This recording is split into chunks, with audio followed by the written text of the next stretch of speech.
have a print.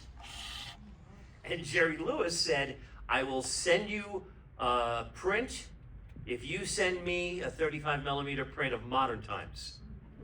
So I never knew what happened. Jerry said, I got a print made from the New York Negative, and I have a print of Modern Times from Chaplin's Negative. And that was the end of it. Now, a close friend of mine named Rob Stone, who recently retired from the Library of Congress, who was the one instrumental in getting all of Jerry Lewis's film material to the Library of Congress, where it resides to this day. I asked Rob, do me a favor, can you tell me if there is a print of Modern Times there from Charlie Chaplin's, archive? And Rob said, I don't have to look. It's right in front of me in the office here. The cans were still sealed with the metal clips. Jerry never opened the print. He just wanted to have it. And then I tried to get Jerry to my film festival, and we had nice conversations, and at the last minute, the mic died. No, at the last minute, he just couldn't make it, but he was warm and kind, and everybody who says anything to the opposite just does not understand what a really decent guy he was. Great. Can you tell us, Stan, about the mystique and mystery that has always surrounded the day the clown cried? When you are a famous comedian, loved the world over, every film you make is eagerly anticipated. And Jerry Lewis was so popular that, believe it or not, on his 40th birthday, which was in 1966, Paramount Pictures presented him a birthday present unlike any present that any filmmaker ever received. Paramount Pictures gave him the rights to all of the films he had made previously. Wow. So Jerry owned everything he made at Paramount from the beginning right up until 1966. So imagine that kind of power. But by the end of the 60s, his films were waning with popularity, just like the way Laurel and Hardy had to move aside for Abbott and Costello, and the way Abbott and Costello had to move away for Martin and Lewis. It's a cycle. You just don't retain all the audience. And so this particular film, when it was announced that he had made it, and everybody wanted to see this movie, Jerry Lewis wanting to do his own personal Citizen Kane, showing a new side of him. And of course, over the years, it has become such an impressive query that where is this missing film? There are missing films that go back to certainly the silent era that some people are still waiting to find somewhere in an uncovered attic. But this film was the one that we all wanted to see. You're all here because you wanted to see what this is, even though the film's never been completed. But the mystique of this was that when people found out that for decades Jerry would never talk about it, and that no one knew that there was footage that even existed because he didn't say there was any footage that existed, this film was just one of those great mysteries of the cinema. What if? Would we ever? We will never. And then, all of a sudden, in his final years, he started to open up about things. He did another film, it's a TV show from 1959 called The Jazz Singer. He did his own version of The Jazz Singer, which they did finally release on videotape because Jerry said, okay now, but for decades he withheld it. He withheld a lot of his stuff. And if you watch The Jazz Singer, and I'm one of the biggest Jerry Lewis fans in the world, and I'm not embarrassed to tell you, he miscast himself in that role. It's not Al Jolson not that Danny Thomas was any better, but he wasn't really, he became the Jerry we all loved, and it didn't quite make sense with the serious story of the young guy who wants to perform and not be a cantor. And so it was almost, when I remembered hearing about this film, I thought, oh, I bet this is his second chance at trying to do a great Jewish story. And even though we find it difficult, as I do, this is the fourth time I've seen this documentary, and I'm still plagued. I'm still wondering where the comedy is in this. And yes, I enjoyed Life is Beautiful. I enjoyed the Benigni film. I enjoyed what it did. And yet, there's something about this that I am still troubled by, not to mention the fact that I think, again, he was miscast. He just didn't really, it's very tough to write, direct, produce, and star and actually catch what's going on. So, you know, I leave it up to you. The film will never be released because it was never completed. And Rob Stone at the Library of Congress said to me, we only have a few reels that Jerry had. And those are the reels they talk about in the film. Because people 2 years ago put faux articles out that said, hey, this film is coming out. Jerry's will said 10 years after he's gone, The Day the Clown Cried can be seen. But Library of Congress does not have the footage. And the man that saved the footage, it's only saved on this, you know, crude 1-inch videotape. And you saw the quality. This didn't look like, you know, camera negative material. You saw the grease pencils and the scratches. You know, this is called a work print. You know what a work print is.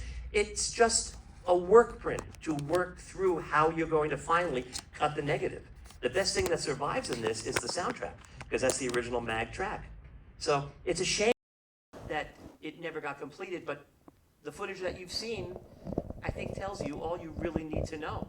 And for the fact alone that the filmmaker got Jerry to talk about this near the end of his life, this is only a few years before he passed. I mean, he's basically an elderly man opening up about the biggest mistake he did in his career. And I think it was very brave of him to do that. So what in this film stands out to you as a revelation, that now we have lifted the curtain on this mysterious film? What's your take?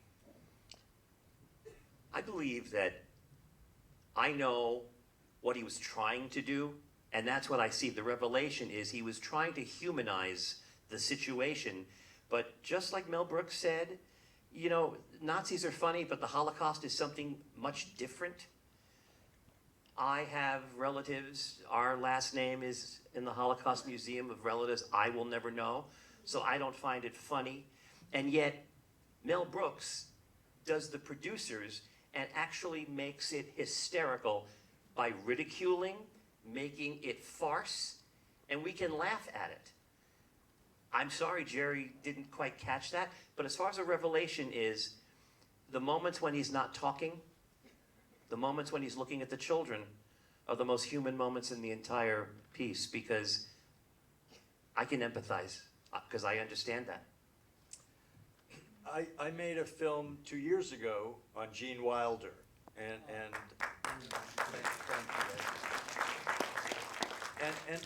I think it was clear to us that Gene reached a point in his career that his Jewishness was speaking to him, and that's when The Frisco Kid was made, which is probably about as Jewish a film as you're gonna find. Do you think that played a role with Jerry? Jerry's wife, Patty, was Roman Catholic. All 6 of his children were raised Catholic.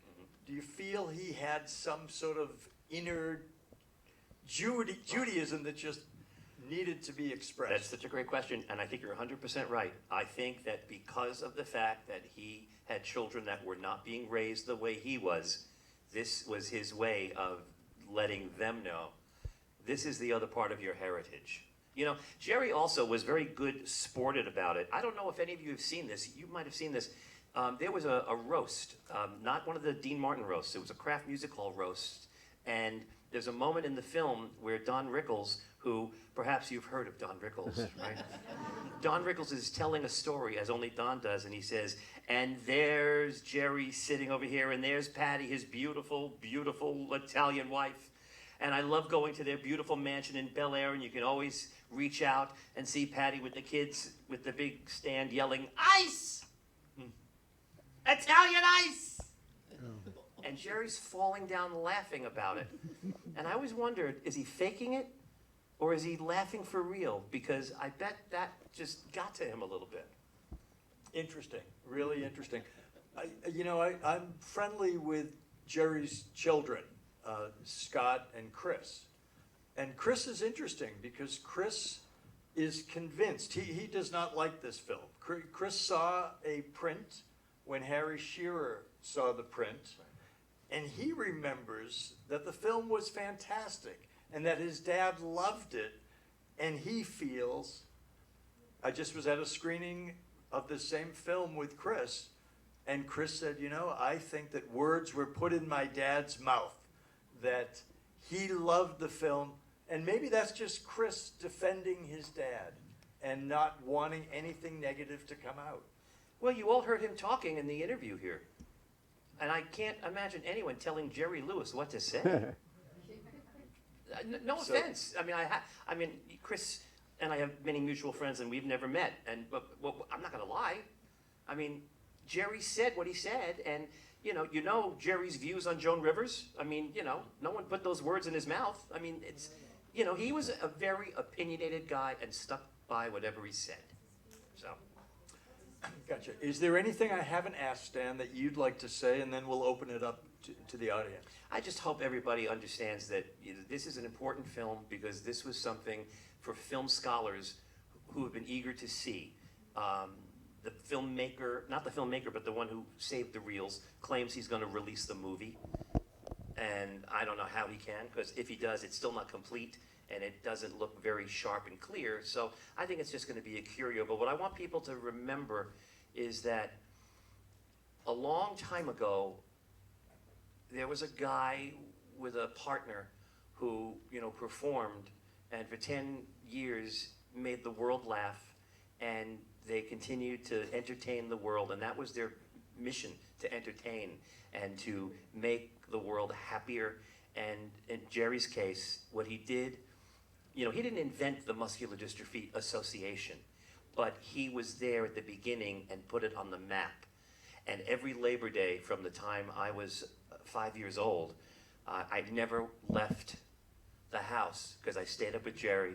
I watched the stars come out. And so whatever you might think of this, whatever you might think of things you may hear about the family, because I can't use Jerry as a dad. I can't use him as a family man. But for me, he is one of those few people in the world that has made my life so much happier and has made the world so much richer for what he gave us. And I just hope people understand that as time goes by and people will say, who? Jerry who? Because there are people that say, who's Johnny Carson? I'm sorry. The world is moving on.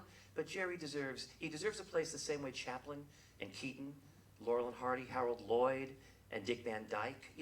These are legendary people that have helped us live better lives. And, I'll take that to the grave with me. Bravo. Nice. Beautiful. So does anyone have any questions? Yes.